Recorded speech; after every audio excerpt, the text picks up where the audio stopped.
우리 자아분들에게 다시 한번 인사할까요? 예수님이 당신과 함께 하십니다. 아멘이십니까? 정말 우리의 시선과 마음이 예수님과 함께하고 있음을 날마다 깨닫는 우리 모두가 될 수 있기를 주님의 이름으로 축복합니다. 오늘 본문이 길다는 뜻은 설교도 여러분들 조금 마음을 좀 내려놓으시고 오늘 설교에 함께 가셨으면 좋겠습니다. 아멘, 감사합니다. 오늘 본문 설교는요, 베드로의 설교입니다. 근데 베드로의 첫 번째 설교가 아니라 베드로의 두 번째 설교입니다. 베드로의 첫 번째 설교는 사도행전 2장에서 초대교회에 오순절 성령 강림 사건이 일어났습니다. 각국 방언으로 말하는 것들로 인하여서 수많은 사람들이 놀라고 있을 때에 베드로가 이 사건을 왜 우습게 여기느냐, 술 취한 것이 아니다 라고 이야기하면서 예수 그리스도는 주님이시며 그리스도이심을 선포하였습니다. 그리고 나서 그 다음에 성경은 초대교회 성도들이 한 공동체를 이루고 서로의 모든 물건을 나누는 삶을 살았다고 이야기하고 있고요, 그 역사 이후에 지난주 설교에서 성전 미문에 앉아 있었던 안진뱅이가 나사렛 예수 그리스도의 이름으로 명하노니 일어나 걸으라. 아멘이십니까? 그랬더니 정말 그 안진뱅이가 일어나 걷는 역사가 있었습니다. 여러분, 그 안진뱅이가 제자들과 함께 곁에 있다 보니까 수많은 사람들이 그 안진뱅이를 보면서 놀라고 있습니다. 이때 이 기회를 베드로는 또 놓치지 않고 누구를 증거하는 설교를 하고 있습니까? 예수님을 증거하는 설교를 하고 있습니다. 사도행전 2장과 3장에 진행되고 있는 그 말씀의 구조를 한번 여러분께 표현해 보면 이렇습니다. 이미지를 한번 띄워주시겠습니까? 사도행전 2장부터 3장까지 설교의 내용과 역사들이 나타나고 있는데, 그 나타나는 역사들을 가만히 보면 이런 구조를 갖고 있습니다. 이미지 그림 띄울 수 있으신가요? 네, 지금 준비가 안 되신 것 같은데, 여러분 쉽게는 이렇습니다. 베드로가 설교하고 나서요, 교회 공동체에 대한 이야기가 진행되고 있습니다. 교회 공동체에 대한 이야기를 보여주고 나서 지난주에 누구의 역사가 있었습니까? 제자들이 안진뱅이를 일으키는 사건을 보여주고 있습니다. 그리고 나서 오늘 다시 한번 베드로가 무엇하고 있습니까? 설교를 하고 있습니다.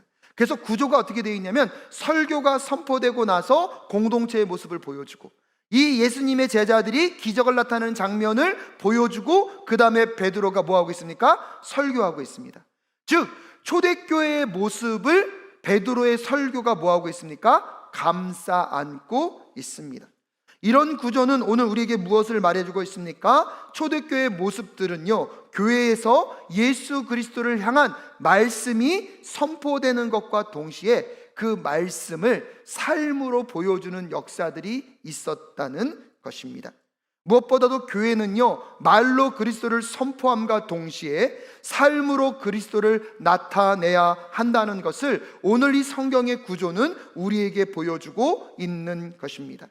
우리 교회의 사명문이 무엇입니까? 예수님을 따라 말씀이 삶이 되는 사랑교회. 오늘도 이 말씀이 선포되는 이곳에서 말씀만 선포되는 것이 아니라 말씀을 보여주는 저와 여러분이 되실 수 있기를 주님의 이름으로 축복합니다.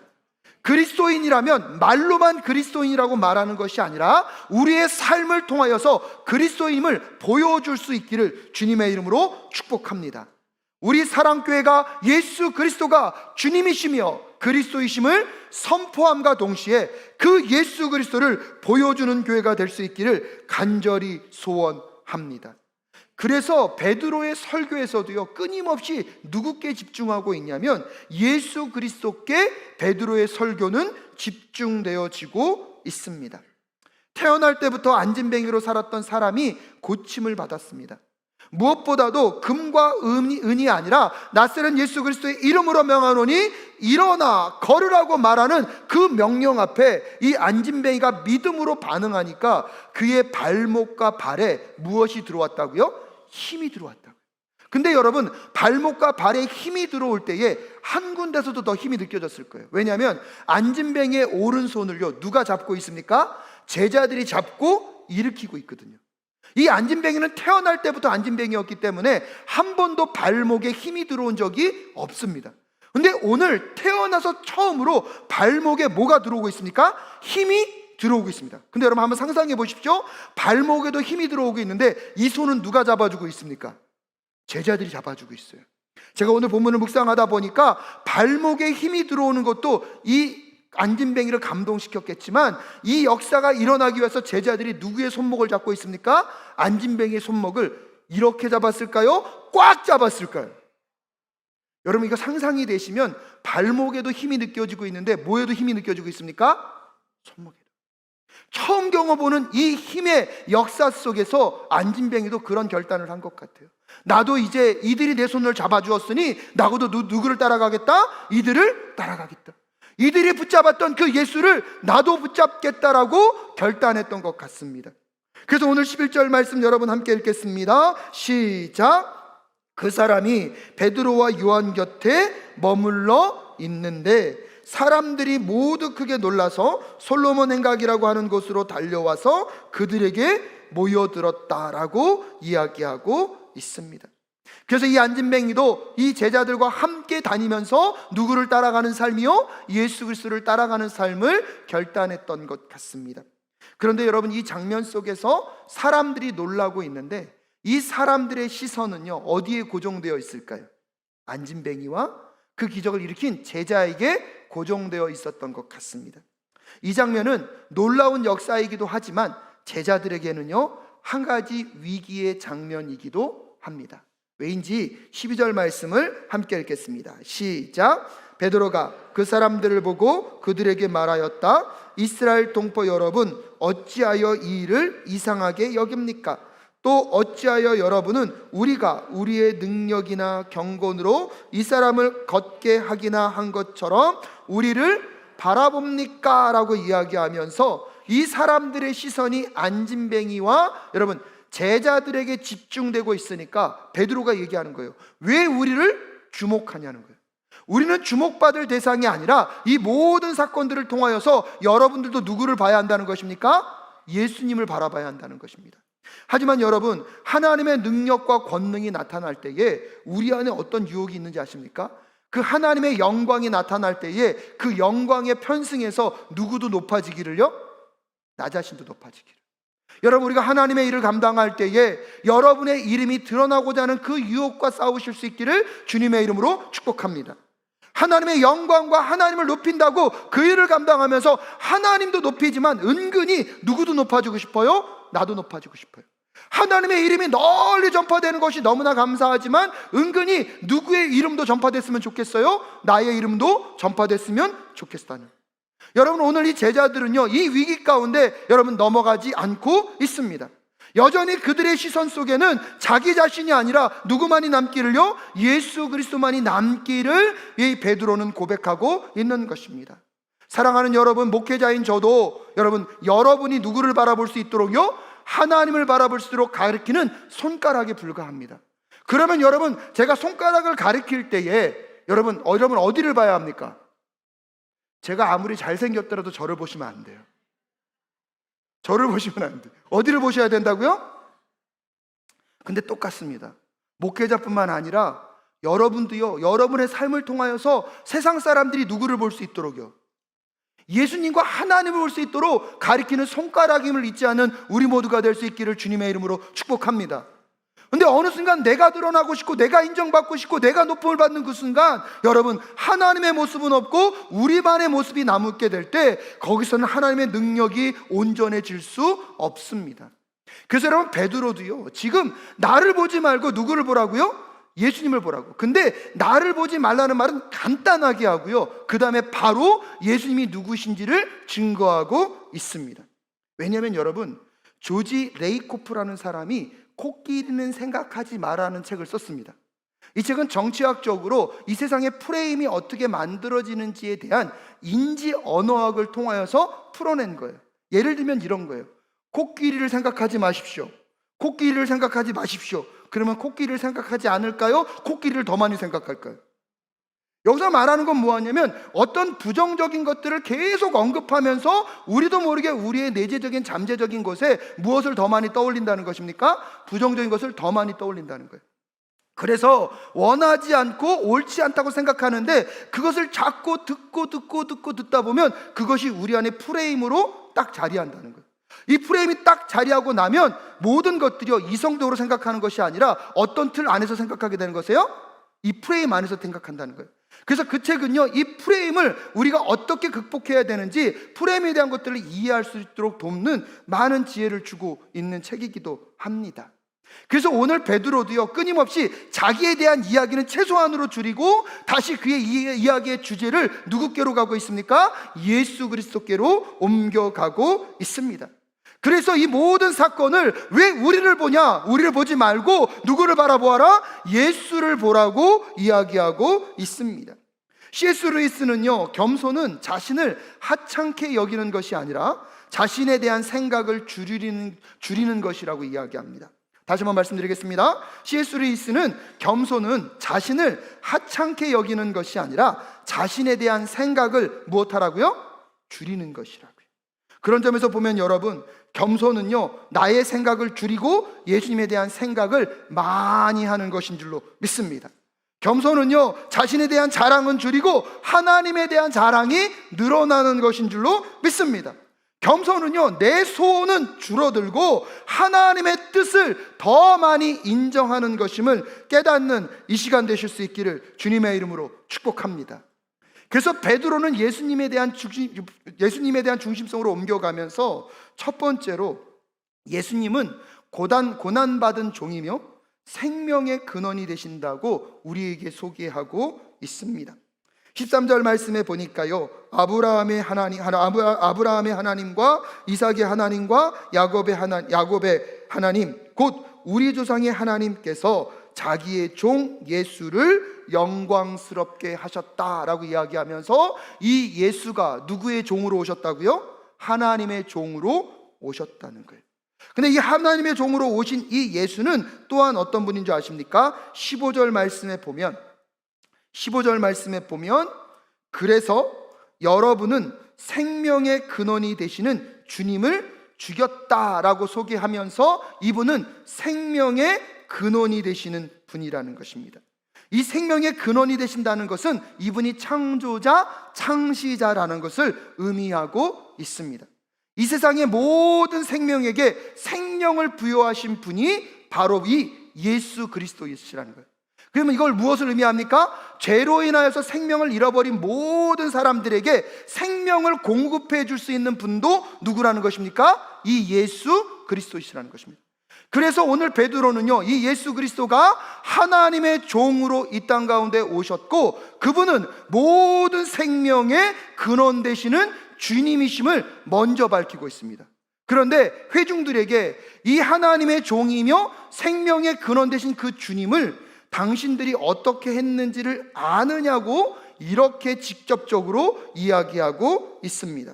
13절 말씀 다시 한번 읽겠습니다. 시작. 아브라함의 하나님과 이삭의 하나님과 야곱의 하나님 곧 우리 조상의 하나님께서 자기의 종 예수를 영광스럽게 하셨습니다. 여러분은 일찍이 그를 넘겨주었고 빌라도가 놓아주기로 작정하였을 때에도 여러분은 빌라도 앞에서 그것을 거부하였습니다 라고 이야기하면서 예수님을요 빌라도에게 무엇했다고요?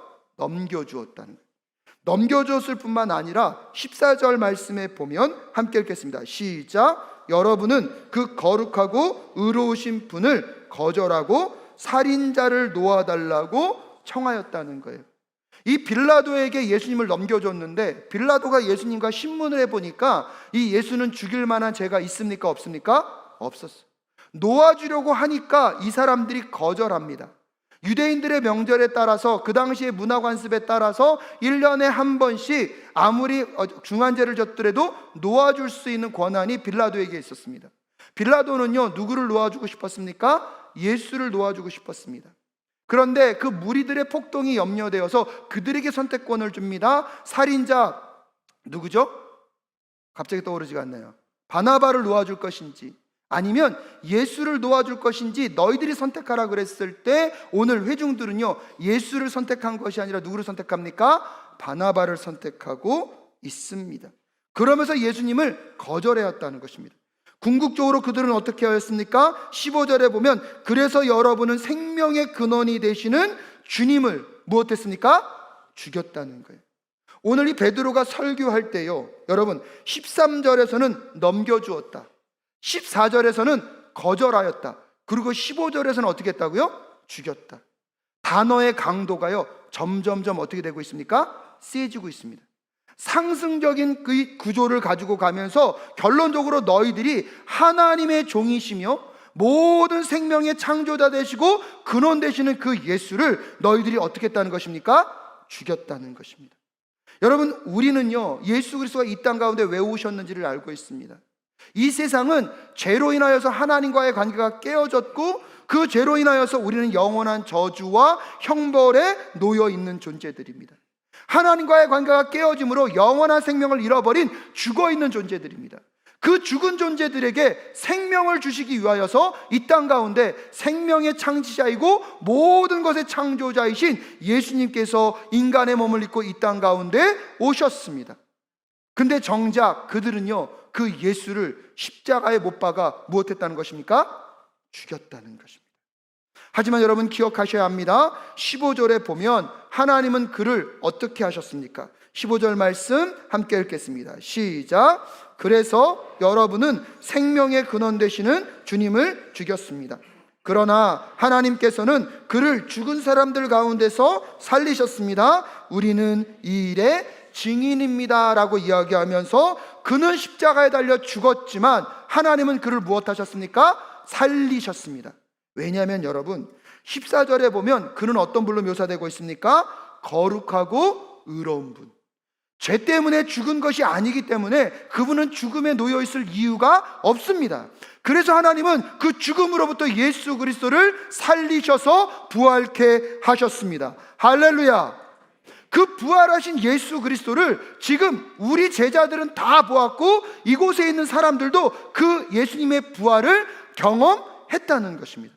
그러면서 그분이 부활했다는 이야기를 어떻게 얘기하고 있냐면 16절에서 이렇게 표현하고 있습니다. 함께 읽겠습니다. 시작. 그런데 바로 이 예수의 이름이 여러분이 지금 보고 있고 잘 알고 있는 이 사람을 낫게 하였으니 이것은 그의 이름을 믿는 믿음을 힘입어서 된 것입니다.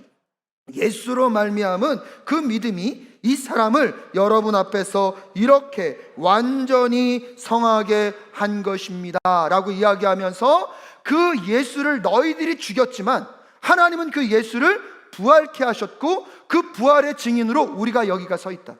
또한 그 예수가 부활하였기 때문에 너희들이 보고 놀라고 있는 이 안진뱅이가 금과 은으로 역사가 나타난 것이 아니라 그 부활하신 나사렛 예수 그리스도의 이름으로 명하노니 일어나 걸으라. 그랬더니 지금 그 기적이 나타났다고 얘기하면서 예수의 부활의 증거는 또한 누구를 통하여서요? 안진뱅이의 일어난 사건을 통하여서 나타난 것임을 오늘 베드로는 설교하고 있는 것입니다.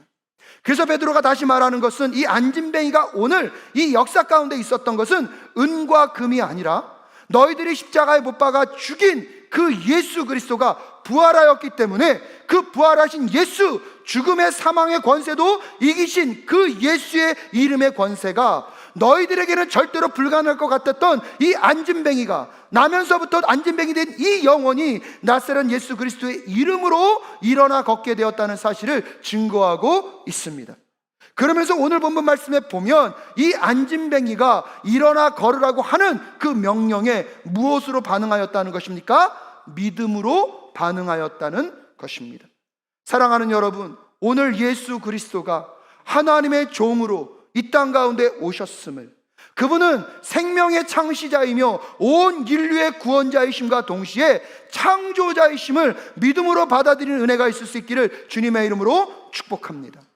그 믿음의 사람들과 함께 오늘 예수 그리스도가 여러분과 함께 수많은 일들을 함께 이루어 가시게 하실 줄로 믿습니다. 사랑하는 여러분, 예수님은요 생명의 근원이 되시는 주님이십니다. 그 예수님께서 우리의 죄를 위하여서 고난받는 종으로 이 땅 가운데 오셨습니다. 아멘이십니까? 베드로가 그래서 첫 번째로 예수님은 하나님의 종이심과 동시에 생명의 근원 되시는 주님이심을 밝혀주고 있습니다. 그러고 나서 두 번째로요, 이 예수님은 용서하시고 회복시키시는 분이라고 우리에게 소개시켜주고 있습니다. 여러분, 회중들이 여기까지 이제 설교를 들었을 때 그들의 마음은 어땠을까요? 하나님의 종으로 오셨어요. 그분은 생명의 모든 근원 되시고 창시자예요. 근데 너희들이 그분을 여러분 넘겨주고 거절하고 죽였대요. 그러면 그 회중들의 마음은 어땠을까요?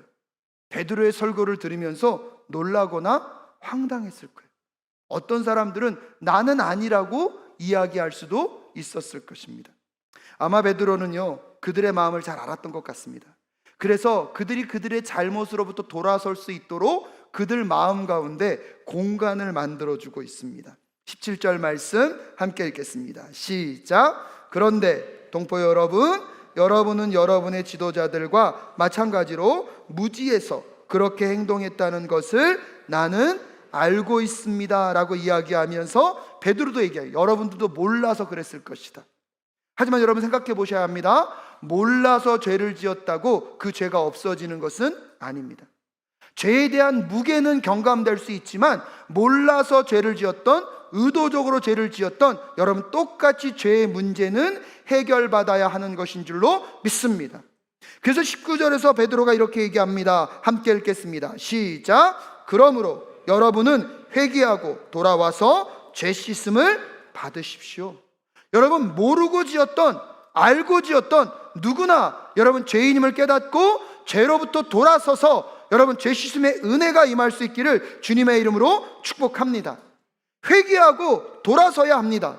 회심은 자신이 죄인임을 깨닫고 자신의 삶의 방향이 잘못되었음을 깨닫고 하나님께로 돌아가는 것입니다.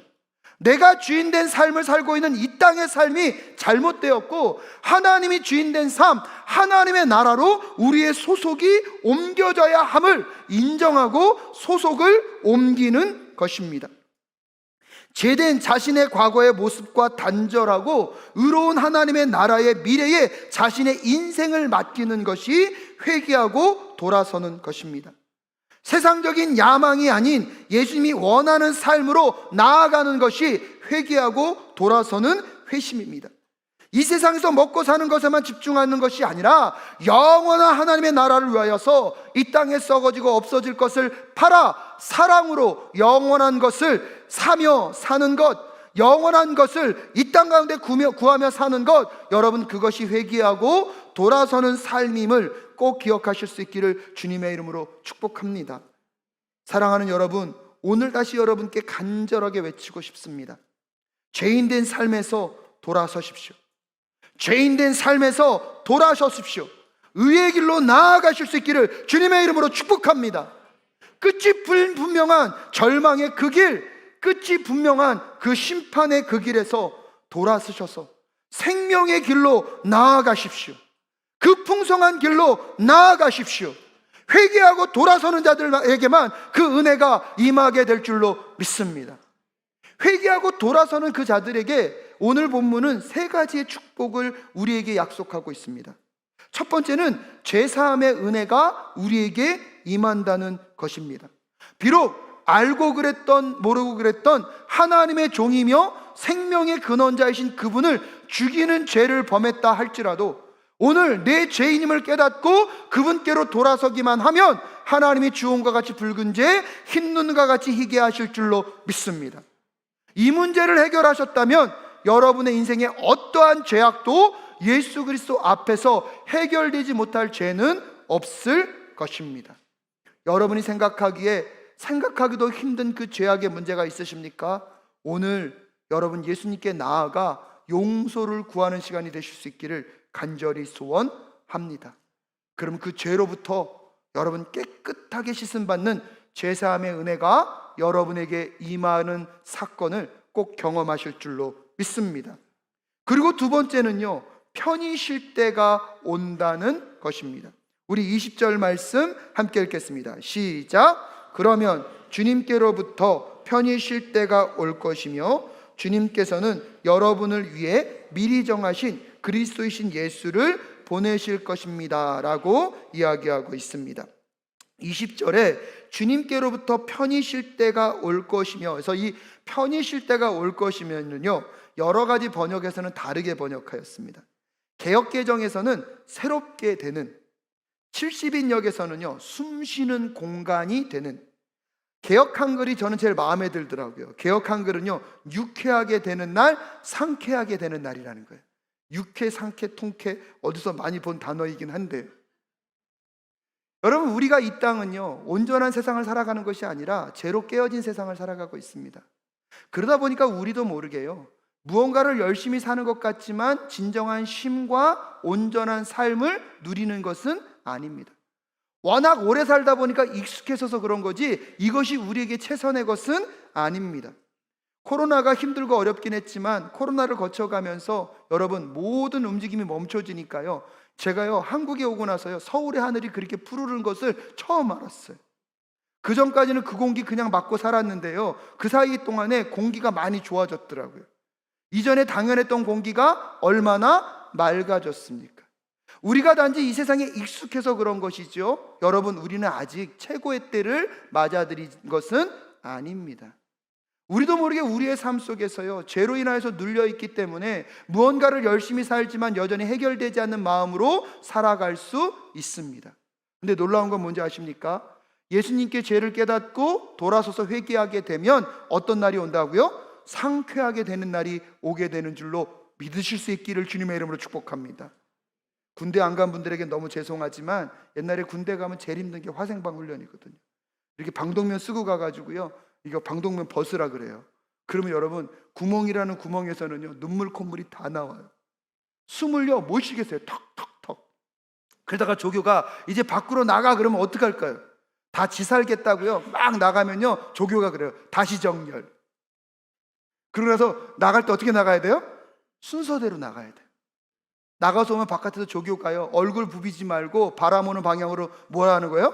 손 펴고 가만히 있으라는 거예요. 바람이 쭉 맞이하고 되면요 그 시원한 바람, 숨을 쉴 수 없다가요 여러분 통쾌한 그 바람이요 오늘 어떤 바람이에요? 상쾌하게 되는 날이에요.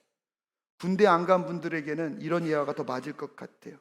차를 타고 가는데 그날따라 남편이 고구마와 계란을 잔뜩 먹었어요. 그리고 소리 없는 놀라운 역사를 일으켰어요. 그리고 남편이 얘기해요. 화생방! 화생방!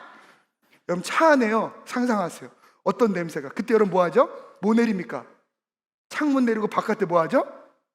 여러분 그동안에 숨 참고 있다가 창문 내리면서 숨을 내쉴 때 그 상쾌한 느낌. 여러분 우리는요 지금 이 세상의 삶이 너무나 익숙해 있기 때문에 이 상쾌함이 아직 뭔지 모르는 것 같아요. 근데 오늘 베드로는 얘기하는 거예요. 너희들이 죄인임을 깨닫고 죄를 회개하고 하나님께 돌아서기만 하면 죄 씻음의 은혜와 함께 우리에게 이 유쾌하게 되는, 이 상쾌하게 되는 그날을 허락해 주신다는 것입니다. 세상에 줄 수 없는 자유, 세상에 줄 수 없는 기쁨, 세상에 줄 수 없는 그 평화, 세상에 줄 수 없는 그 상쾌함을 맛보는 우리 사랑교회 성도님들 되실 수 있기를 주님의 이름으로 축복합니다. 여러분 그러려면 회개하셔야 합니다. 회심이 필요합니다. 돌아서야 합니다. 죽음의 길에서 돌아서서 하나님께로 나아가는 은혜가 있을 수 있기를 주님의 이름으로 축복합니다. 그래서 유쾌, 통쾌, 상쾌 그 은혜의 날이 오실 수 있기를 간절히 소원합니다. 그리고 세 번째를 약속하는 게 재림의 날이 있다는 거예요. 재림의 그날에 하나님께서 이 땅의 모든 것들을 온전히 완전히 회복시켜 주신다는 것입니다.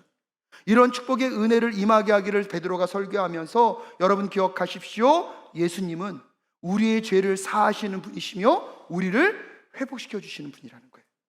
그러면 마지막 세 번째로 예수님은 옛 언약을 완성하시고 새 언약을 여신 분이라고 우리에게 소개시켜 주고 있습니다.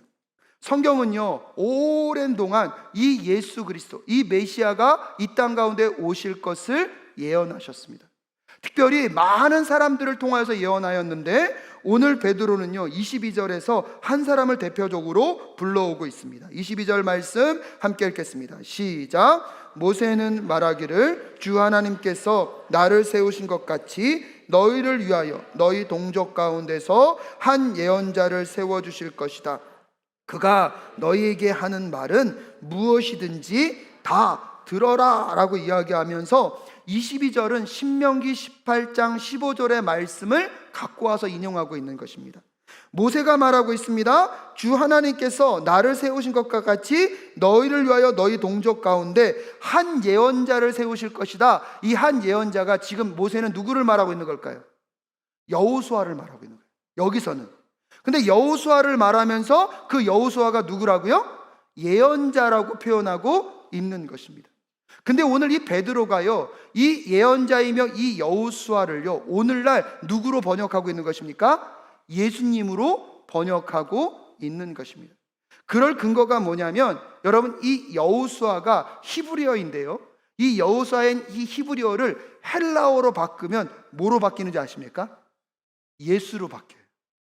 그래서 초대교회 성도들은 이 베드로가 말하고 있는 이 예언자, 그 여호수아가 누구라고요? 예수님이라고 생각했습니다. 베드로도요, 이 본문을 해석하면서 이 모세가 말하고 있는 그 예언자가 곧 누구다? 예수라고 오늘 해석해주고 있는 거예요.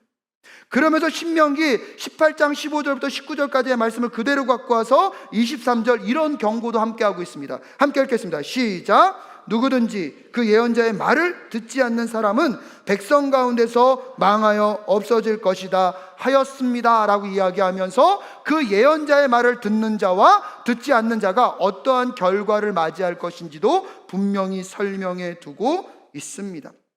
그러면서 24절에 사무엘도 그렇게 예언하였다고 이야기하고 있고요, 25절에 보면 아브라함과 언약을 맺은 그 언약을 누가 와서 성취하셨다고요? 예수 그리스도가 오셔서 성취하였다고 설명해 주고 있는 것입니다.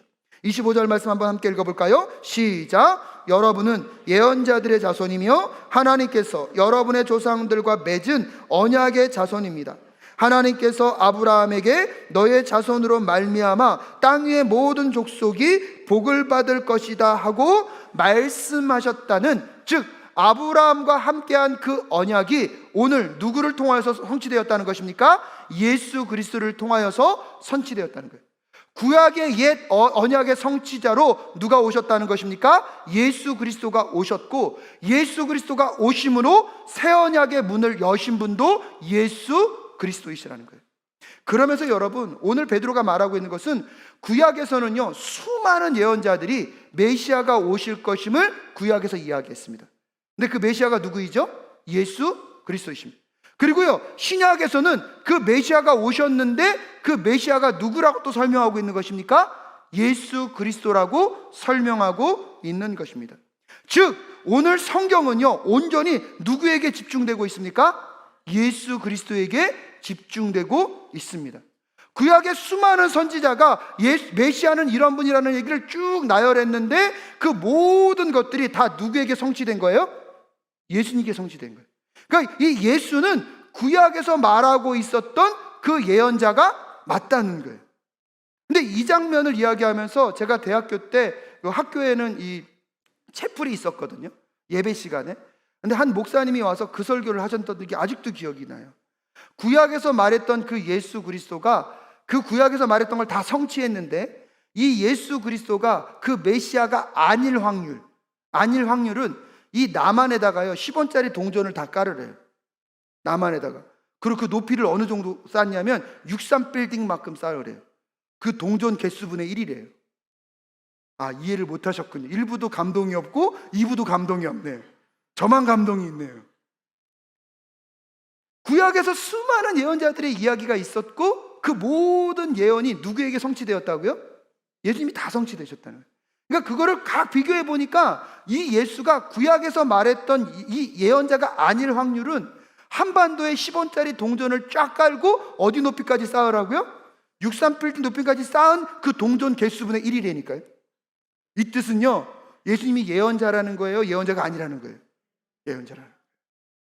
근데 그분이 오셔서 구약의 모든 언약, 특별히 아브라함과 함께 하신 언약, 내가 너로 인하여 모든 민족에게 무엇을 주겠다? 복을 주겠다. 그 언약이 예수 그리스도를 통하여 성취되었고, 그 예수 그리스도가 그 옛 언약을 성취하시고 새 언약으로 이제 내가 너희들에게 새 계명을 주노니 너희가 서로 사랑하라는 그 계명으로 하나님이 이 온 인류를 구원하기 위한 구원 계획을 지금도 이루어가고 있음을 우리에게 도전하고 있습니다. 더 놀라운 것은 그 구원의 계획을 이루시기 위하여서 여러분을 어떻게 부르셨는지 26절 이렇게 소개하고 있습니다. 함께 읽겠습니다. 시작. 여러분을 한 사람 한 사람을 돌아서게 하셔서 여러분에게 복을 내려주시려고 먼저 자기의 종을 일으켜 세우시고 그를 여러분에게, 아멘이십니까? 여러분 한 사람 한 사람을 악으로부터 어떻게 해요? 돌이키셔서, 여러분 이 풍성한 은혜를 누리게 하길 원하시는 하나님의 마음은요, 하지만 여러분에게서 끝나는 거예요? 열방까지 나아가야 돼요? 열방까지 나아가야 돼요. 토요일 날 우리 전도팀 모임을 잠깐 가졌습니다. 한 권사님이 이 지난 시간 동안 노방전도하는 그 마음의 중심에 그 얘기를 고백하시더라고요. 목사님, 열매는 보이지 않는 것 같지만 한 영혼 보면서 사역했습니다. 근데 그 한 영혼 보면서 사역했다는 그 마음이 제 마음 가운데 와닿더라고요. 여러분, 오늘 하나님이 여러분을 부르셔서 구원하신 것은 그 하나님의 마음을 갖고 여러분도 세상 가운데 나아가 누구를 증거하고요? 예수 그리스도를 증거하고 예수 그리스도를 드러내는 삶을 살기를 기대하시며 여러분을 부르셨음을 깨닫는 이 시간 되실 수 있기를 주님의 이름으로 축복합니다. 근데 여러분, 우리의 시선은 어디에 머물러 있습니까? 우리의 눈은 무엇을 주목하고 있습니까? 교회에 오면 부자 된답니다. 교회에 오면 건강이 낫는답니다. 여러분, 그런 역사가 있을 줄 믿습니다. 특히 요즘은요, 우리 교회가 정말 그런 역사가 있었으면 좋겠어요. 근데 여러분, 그럼에도 불구하고 우리의 시선은 그 고침받은 것과 해결받는 것에 있으면 안 됩니다. 우리의 시선은 누구께 있어야 합니까? 예수님께 있어야 할 줄로 믿습니다. 교회에 오면 세상에 줄 수 있는 평안과 기쁨과 안식을 누리게 할 것입니다. 하지만 여러분, 우리의 마음은 거기에 머물러 있으면 안 됩니다. 우리의 마음은 다시 예수 그리스도께로 나아가야 할 줄로 믿습니다. 그때 우리도 살고 우리 교회도 살고 여러분 이 땅도 회복시키시는 하나님의 역사가 반드시 나타나게 될 줄로 믿습니다. 정말로 여러분 예수 그리스도께 돌아오셔서 죄시심의 은혜가 여러분의 삶에 상쾌하게 되는 그 날이, 재림의 소망이 정말로 나에게 변함없는 근거가 되는 소망이 되는 우리 사랑교회 성도님들 되실 수 있기를 주님의 이름으로 축복합니다.